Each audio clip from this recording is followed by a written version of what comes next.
Might open up your Bibles to the book of Judges, chapter 21, and we'll begin there in just a moment.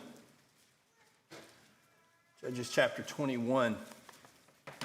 We want to continue a series that we've been going through, talking about masculinity and trying to think about that subject from the standpoint of how the world talks about that topic, how Scripture talks about that topic. You may, if you've done a concordance search on masculinity, note that the word doesn't show up in the Bible, but certainly the concept is there. And we'll talk a little bit more about that this evening. What I'd really like to do this evening is to talk about the idea of what I'll call twisted masculinity. I do think there's such a thing as toxic masculinity. The difference between what I think about that and what most of the culture thinks about that is the world thinks being masculine is toxic. I think you can be masculine in toxic ways. And I think that's been true all throughout history. Men have always been inclined in various ways, through various means, to be toxic in their behavior in general, and to even do that in ways that are particularly masculine. That shouldn't come as a shock to anyone. In Judges chapter 21 and verses 24 and 25, we have kind of the summation, and Marshall referenced this concept in his lesson this morning, that whole idea of the time of the judges. It says, the sons of Israel went away from there at that time, every man to his tribe and family, and each one of them went out from there to his inheritance. In those days there was no king, and everyone, and that everyone out there literally is every man, did what was right in his own eyes. That is toxic masculinity. When every man says, I'll just do what I think's best, yeah, that's going to be problematic, and that's twisting the notion of what God wants us to think.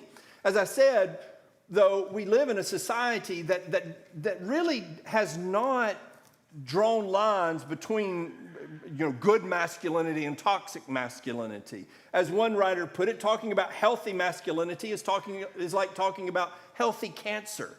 Or another writer wrote, testosterone is the problem, women should be in charge of everything. A man wrote that, so I guess he should have not written that and let a woman write that. Washington Post ran an article by a gender studies professor titled, Why Can't We Hate Men? And that was the tone of it. Why not? The New Statesman, a British magazine, published an article that started with this line, you can't hate all men, can you? Actually, I can. As a class, I hate men. I found some advertisements coming across on social media, t-shirts you can buy with the slogan, so many men, so little ammunition. Can you imagine another class of people that they would allow that t-shirt to be sold about? Not any other class I can think of. Books, bestsellers, and leaders on the New York Times book review have been published over the last 5 and even 10, maybe even 20 years. One book titled 2 years ago, I Hate Men. It was a book by a feminist saying, we've been accused of this. It's time we stop being embarrassed and just embrace it. We really do hate men, and that's okay. Someone wrote, The End of Men. Maureen Dowd asked in a book in 2006, are men even necessary? And so this is not like some hidden agenda. Right? This is not something, this is wide open. The headline is, we hate men, the end of men. Are men necessary?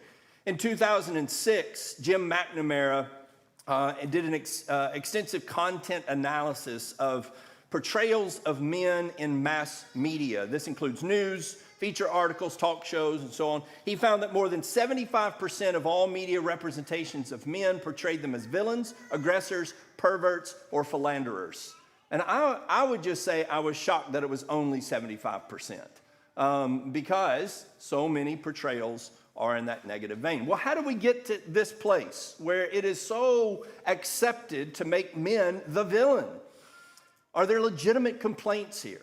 Is there any basis, any foundation in reality with these complaints? And how do we respond to all of this? Well, I want to suggest to you that there is some foundation of legitimate complaint.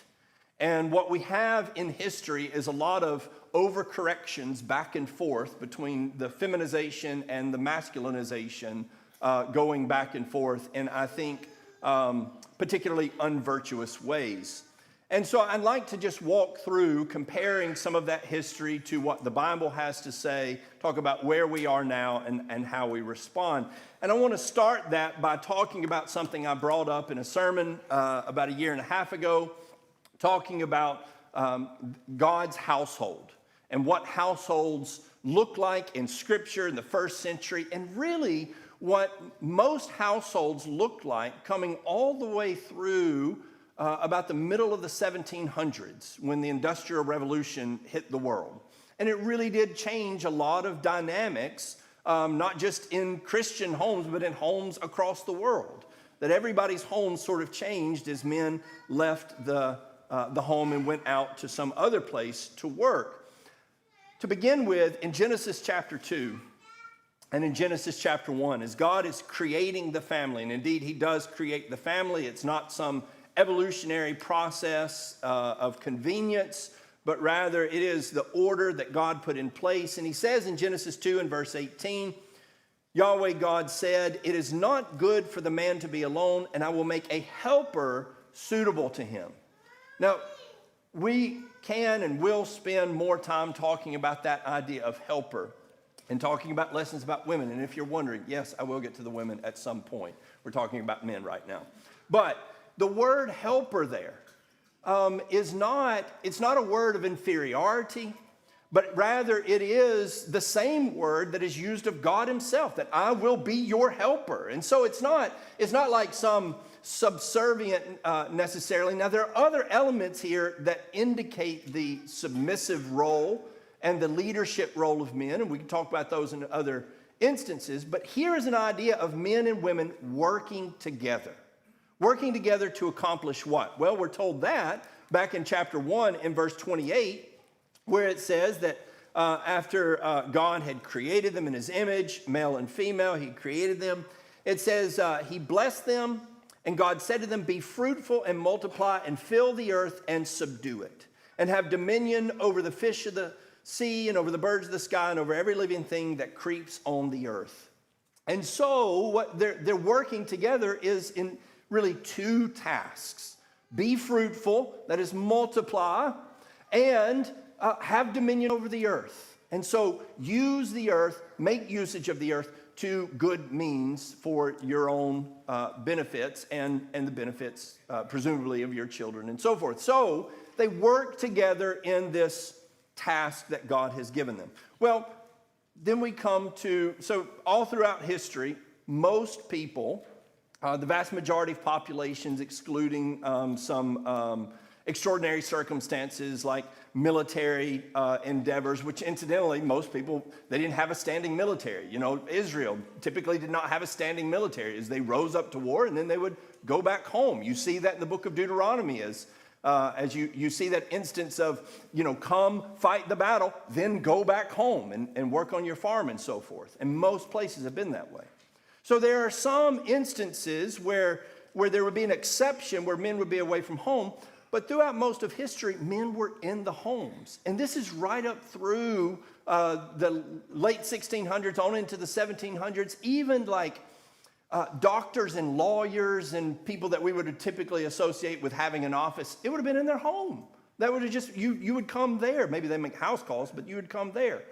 But in the Industrial Revolution, men were driven for various reasons away from their homes to provide for their families. Now, I understand that there is the requirement by God to provide for their families. 1 Timothy chapter 5 and verse 8 says, "If anyone does not provide for his own, and especially those of his own household, he has denied the faith and is worse than an unbeliever."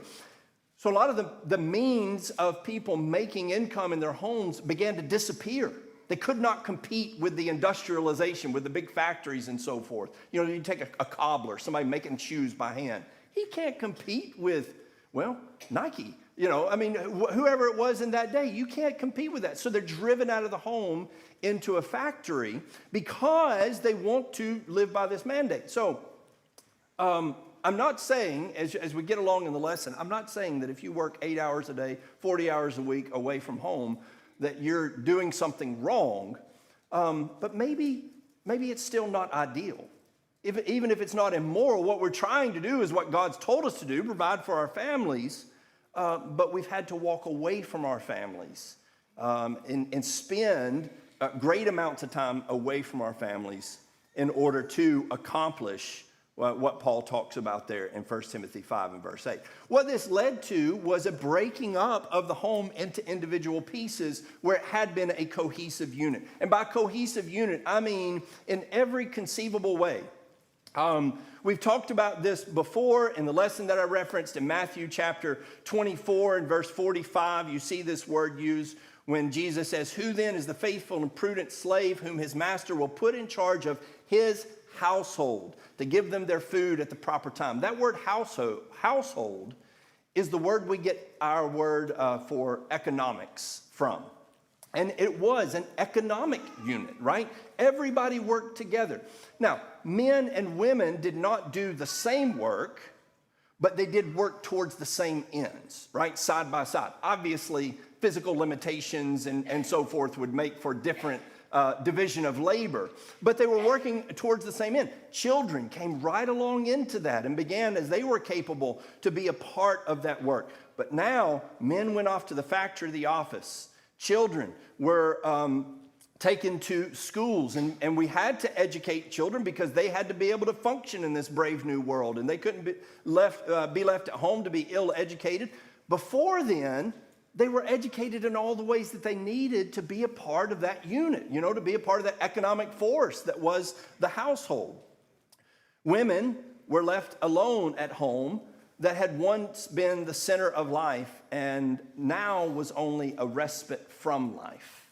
And they're left alone with no other adults. So used to, it was a big thing, right? Family units were larger than just the immediate family. You usually had multiple generations as you're taking care of grandparents and parents, or that some cousin has come to live with you. This would have been just a common aspect of life. Now, the home looks like, first of all, a lot less children, and dad is gone most of the time. Children are gone most of the time. And so it's just a completely different looking unit than what it used to be. Well, that set the ground, or laid the groundwork, planted the seeds for a lot of the animosity that grew between men and women over the next several decades, generations, and really on down to our time. Now, let me just say, first of all, animosity between men and women is always there when sin is rampant, when sin reigns. In Genesis chapter 3 and verse 16, as God is pronouncing the curses in response to the sins that have been committed, he says to the woman, "I will greatly multiply your pain in conception, and in pain you will bear children. Your desire will be for your husband, and he will rule over you." I believe that's talking about the animosity that comes between men and women when sin enters in. And that desire shall be for your husband. It's the same language that is used in the very next chapter when it's talking, God is talking to Cain. He says, "Sin's desire is for you, but you must master it." Here, I think it's her desire shall be to rule over the husband. In the same way that sin's desire is for Cain, the woman's desire is for her husband, but he will rule over you. And so it depicts a not nice relationship. Now, that's not the way it should be, but certainly the way it ends up being in many cases. Well, I think this exacerbated what was already certainly a reality. And so as we just kind of look through how that played out, men became absent from most of what went on in the home. Now, the Bible tells us about the role of men in the home, of husbands and fathers. It talks about in Ephesians chapter 6 and verse 4, fathers, bring them up in the nurture and admonition of the Lord. That it's fathers, do not provoke your children to wrath, but bring them up in the nurture and admonition of the Lord. And as you look at Deuteronomy chapter 6, and it talks about the way that a man ought to teach his children when he rises up, when he lies down, when he goes out, comes in, when he walks by the wayside. It's a constancy of education from a man to those who are in his household. That was limited Now, I don't mean it was destroyed, but it certainly was limited. That there were lessons that would have been taught all along by a father being in the household. They just would have been able to see him live. And now a vast portion of his life is not visible to the home anymore. That's just a reality. And so it's a reality that I think has a moral cost. Irma Bombeck, this affected both boys and girls. Irma Bombeck, who some of you will remember was a humorist back in the day, she wrote, "Whenever I played house, the mother doll had a lot to do. I never knew what to do with the daddy doll, so I had him say, 'I'm going off to work now,' and I threw him under the bed." He's just not here. I don't know what he does. And that's another element. That's one of the things, one of the ways it especially affected boys. Boys were typically de facto apprentices. They just grew into whatever their dad did. It was just understood in most cases, you're going to grow up to be what your dad is. And so you come alongside and you learn the trade or you learn skill sets that would allow you to have some trade as you grew up. But now they're completely detached from that. They don't even know what their dads do half the time. They no longer have a constant picture of what it means to be a man in daily life. And so boys began asking that question much more frequently, what should I do with my life? It's when the question of what do you want to be when you grow up began to be asked. That really wasn't a common question in earlier times because that wasn't something people thought about in terms of departing from the standard answer, which is what my dad is or what our family does. So dad's off to work. Well, at the same time, women and children came to be viewed as consumers, where men were viewed as producers. So men are going to be the breadwinner, and now women are at home taking that bread and spending it in ways that they used to be more self-productive. So for instance, you take a typical household, and woman's work, the work that would particularly be her division of labor, that would include making clothing, that would include the producing, not just making food, but getting the food from its initial state to the point where it could be used to make food, right? That whole process, that's all gone, right? There is no more weaving. There is hardly even any sewing. There is going and buying those things and bringing them in. Proverbs chapter 31, one of the aspects that people talk about in a modern day, they want to make this woman into like a real estate agent or something. That's not what's going on here, but she's very economically productive. This took away her economic productivity. Now, I think going to Walmart is work. But you can see how people came to not see that as work. That they looked at these women as women who took that check and just went and spent it. And you might say, well, look, that's a job in and of itself. I agree. And yet the perceptions were perceptions that began to put, again, these two sexes at odds, where I'm making the money and she spends the money. And frankly, there are some situations unfortunately, where that is all too close to the reality. This was also at a time, as all of these things were changing, that more and more the economic, the evaluation of someone's worth was economic. And the feminists, the very early feminists, I'm talking about late 1800s, early 1900s, began to say, if you're not getting paid for it, then it is not valuable work. And so, because that was the bottom line, right? And that's the bottom line that was kind of sweeping the nation, sweeping the Western world in many cases. And so, men off in the workplace began to be affected by that workplace. They were separated from a lot of the things a lot of the virtues that come from being at home and operating within that home next to your wife and next to your children. Now they're in a much coarser and harder place throughout the day. One author noted the assembly line principles of scientific management based on time and motion studies to make workers as machine-like as possible, efficient, competitive, task-oriented.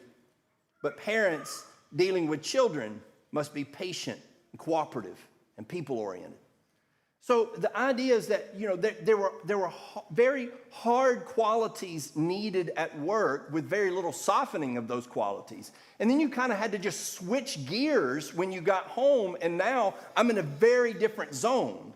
Whereas before, you're around that family all day. You've got to be thinking about what, your children are right there, your wife is right there. You have to operate with that continual understanding. Now, you're in a place where there are no women, at least at this point. There are no women and there's no children.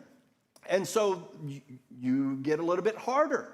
And not only that, just the bottom line mentality of all of that makes for a hardness.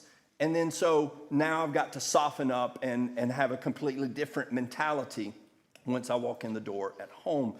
This made men strangers in their homes in some sense, certainly comparatively to what they were. And they were thought to be clumsy. I don't mean physically clumsy, but sort of socially clumsy, right? So you've got life being lived all day with mom and the kids, and then dad walks in, and he has no awareness of what's been going on all day, right? He's been living a totally different world. And so there, the inside jokes, the rapport between mom and the kids and dad, it's just people maybe have to tiptoe around dad, or maybe worse, they begin to roll their eyes at dad who just doesn't get it. This is the origins and the seeds of the buffoonish dad being presented in media. All that began back in the 1800s in response to kind of what people were witnessing as men changed going out into the workplace. One writer noted this, a little bit more troubling. Says, as men adapted to the cutthroat environment, people began to protest that they were growing callous, egotistical, competitive, and morally hardened. The moral expectations that had been placed on men in the colonial age, sobriety, piety, benevolence, and responsibility for the common good, were being swept aside.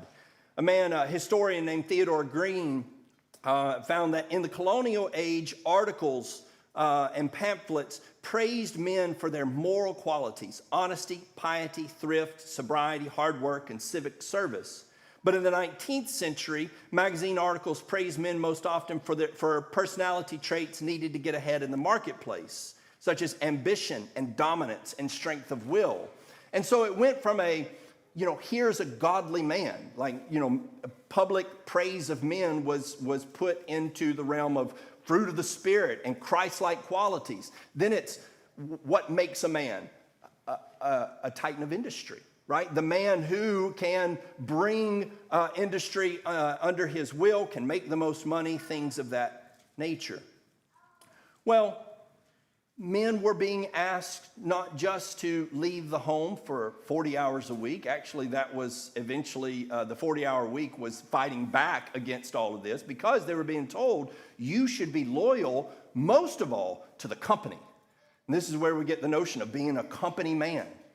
And who are you going to take that loyalty from? Well, they took it from the Lord, and they took it from their families in order to move up and to be successful in the new world that had come to bear. Male membership in churches began to plummet, and most churches reported that female membership made up 70 or more percent of the membership as men just did not have the time.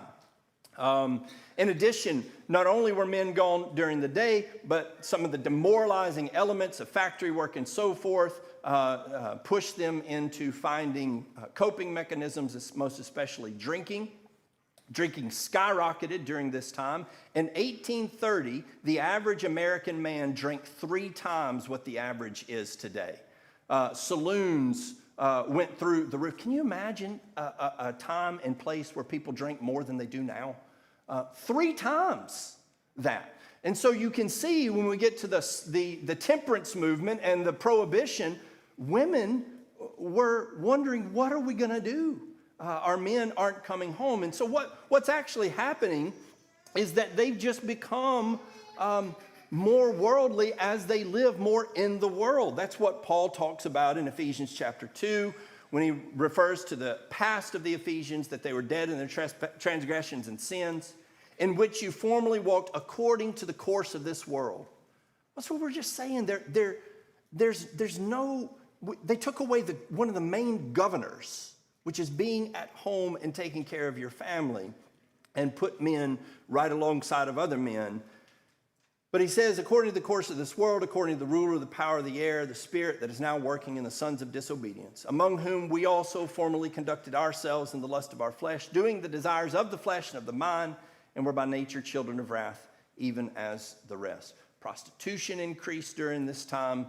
Having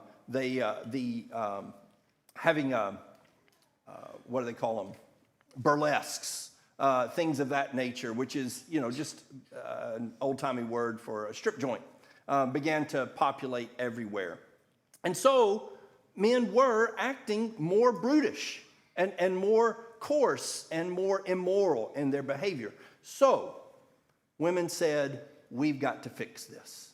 Culturally speaking, that's what happened. Women took up the task of reform.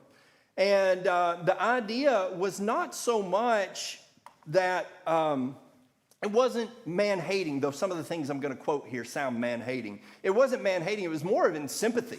Just men are men, and we got to do something about it. And so you had this idea of the world corrupts, the home should refine. And the home was turned into kind of a refuge. Here are men in this terrible, wicked place out there, and they're becoming more immoral. And so the home has to be this refuge. So the home's no longer a place to work. It's a place to go get relief from work. And particularly women become that representation of that refuge. In an 1853 magazine, a woman argued that it means that all of this meant that woman was created to refine his human affections, that is the human affections of man, and elevate his moral feelings. Endowed with superior beauty of person and corresponding delicacy of mind, her soul was to help him where he was deficient, namely in his spiritual nature.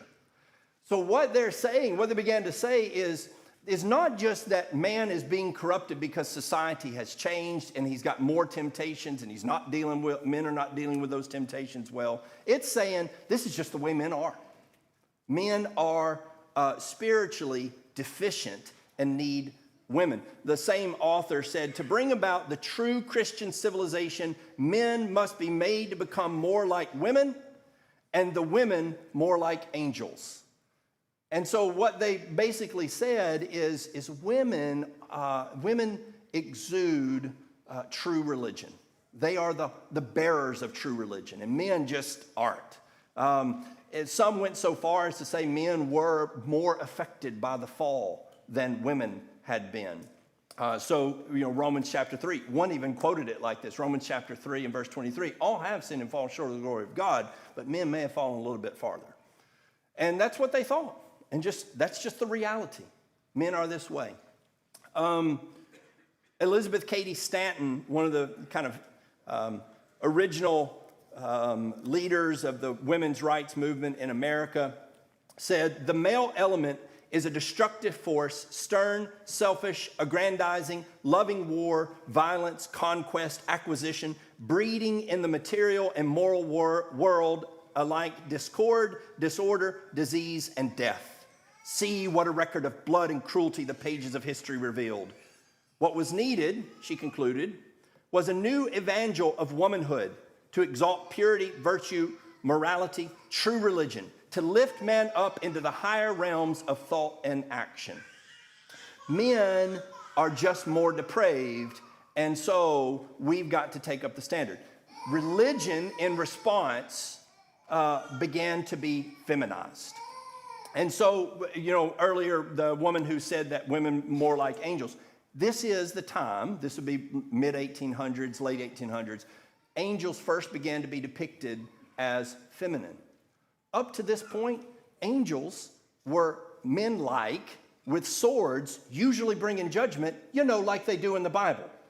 But all of a sudden, they had a much softer picture of what angels were. Women, cherubs, little babies, things of that nature. And so that began to be a common element. Jesus himself, in portrayals of Jesus, began to be depicted. Somebody said it was a beautiful woman with a beard.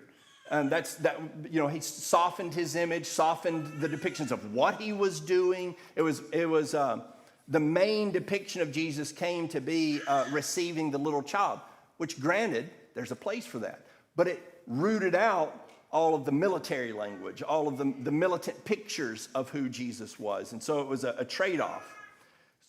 Hymns were much more feminized during this time.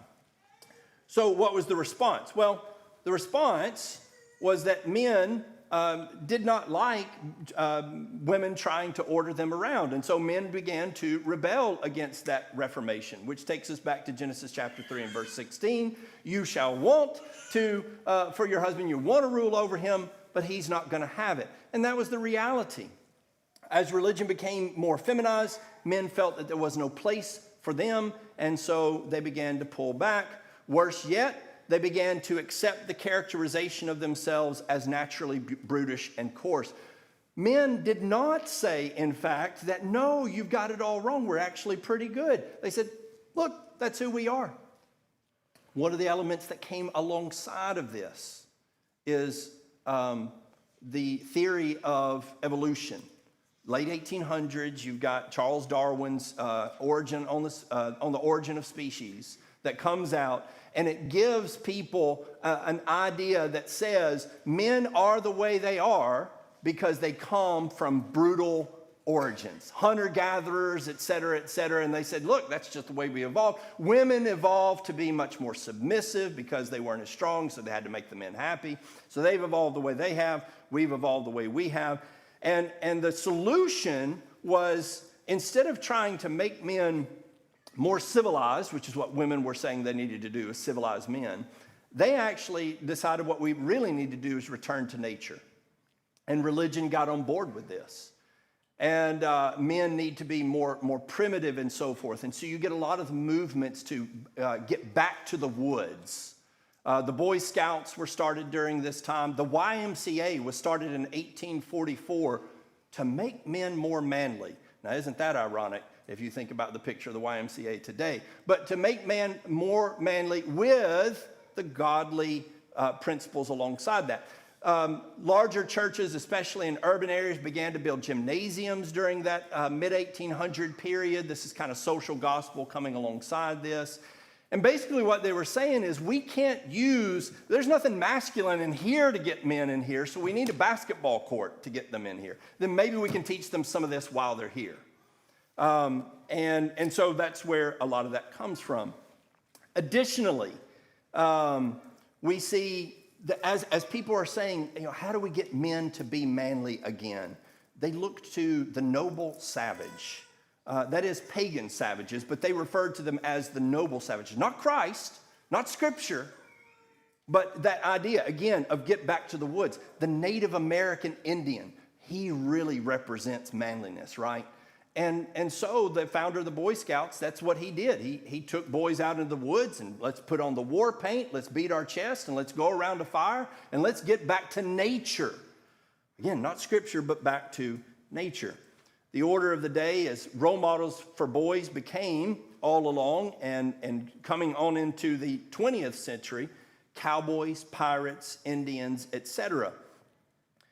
This was, as I said, mixed up with that theory of evolution. Boys began to be depicted as natural when rebelling against the authority in their lives, which had turned into all-female authority.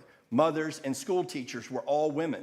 And when boys rebelled, the response came to be either boys are just a problem or boys will be boys.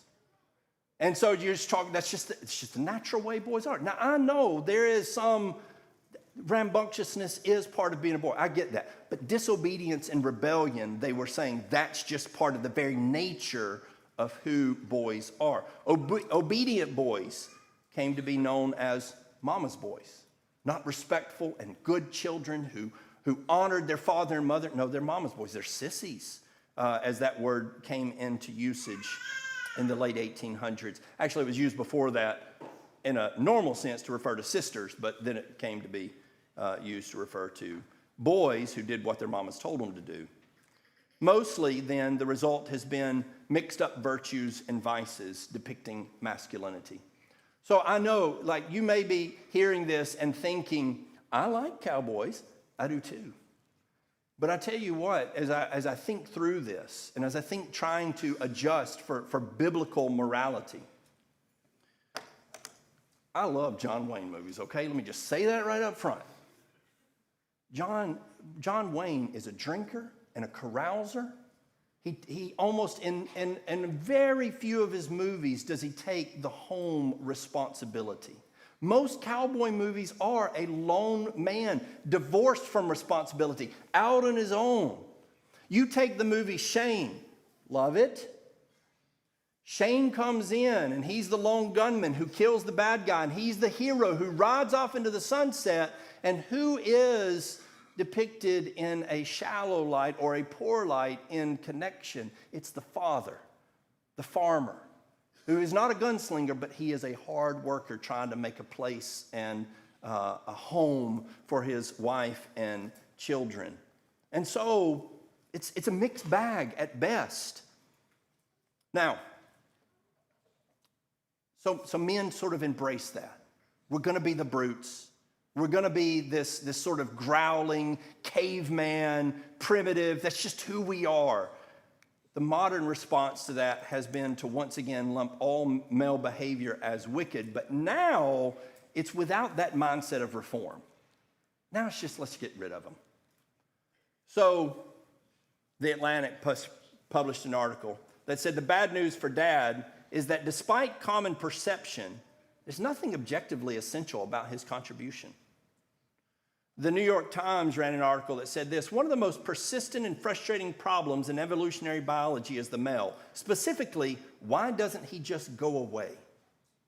You see, there's no message of reform. It's let's just move past the male.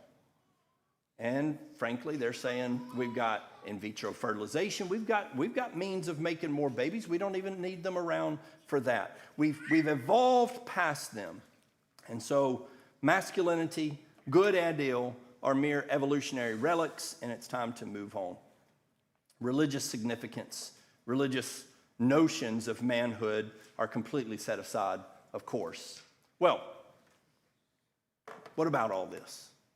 One thing I want you to think of as you walk through that, as you hear those depictions of men, as you hear what people referred to as good masculinity and bad masculinity, do you have a mixed up picture in your mind? Like as far as your work-home relationship goes, is that culturally informed, or is that biblically informed? As you think about what it means to be a man, is that more informed by even wholesome-ish movies from 60 years ago, or is it from Scripture? And here is where we want that to be rooted. And so how do we rehabilitate men from some of these misunderstandings? Well, first of all, I think we do need to constantly have the refrain of making home the priority. Your job is not your priority. Your job is the thing that allows you. When you look at 1 Timothy chapter 5 and verse 8, when he says he does not provide for his own, right, the provision, the place you're getting the provision from is not the point. It's who you're getting the provision for, right? That's the point. But men are brought up to think in terms of getting fulfillment, not in the home, not from being the leader of their home, but from success in the workplace. And it can be financial success, and can just be through accolades. It doesn't have to be financial. Maybe it's just do what you love. I'll tell you what, make sure the home is what you love above all else. A 2012 Atlantic article was titled, "Why Women Can't Have It All." It was the most read article in that magazine's history. And basically it said women cannot have a career, a great grand career, and raise this wonderful family.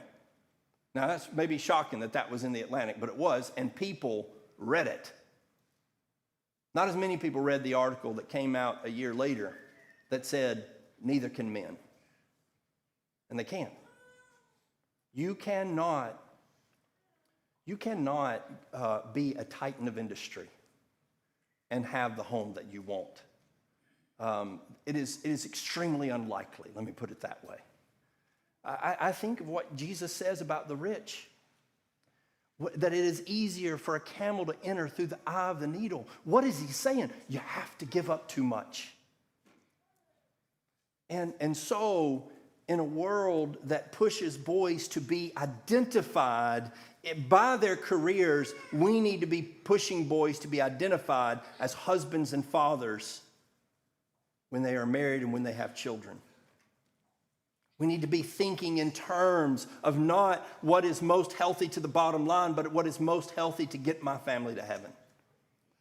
I was reading a book called Raising Boys, and he was talking about a farmer who was quite wealthy, and he had 4 boys, and all of them were out in the field working, and someone came up and said, hey, you got enough money that they don't have to be out there.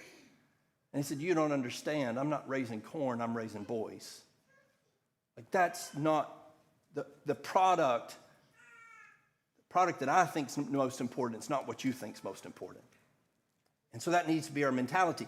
The real work we are about happens after we clock out for the day. Most men think, I've worked, my work is done. I come home, now it's time to sit down and put my feet up. The most important work you will do all day just started when you open that door. Now it's time to do things that will be eternally significant. Now it's time to stand side by side with your wife. Now it's time to really make up for lost time as we think about Deuteronomy chapter 6 and when we rise up and when we lay down. And what do people do? What do guys do? At best, maybe they'll watch TV with their children. At worst, they go watch something other than what their children are doing. And they get more and more disconnected. We need to be focusing on the responsibilities at home as a mark of truly fulfilling our roles as men. If you can't work at home, I understand that, but I hope that you could see the value of it. You know, one of the most disheartening things during 2020, one of the heartening things during the COVID lockdowns is people said, hey, this has been great spending more time with my family. But some people said, I can't get anything done at home.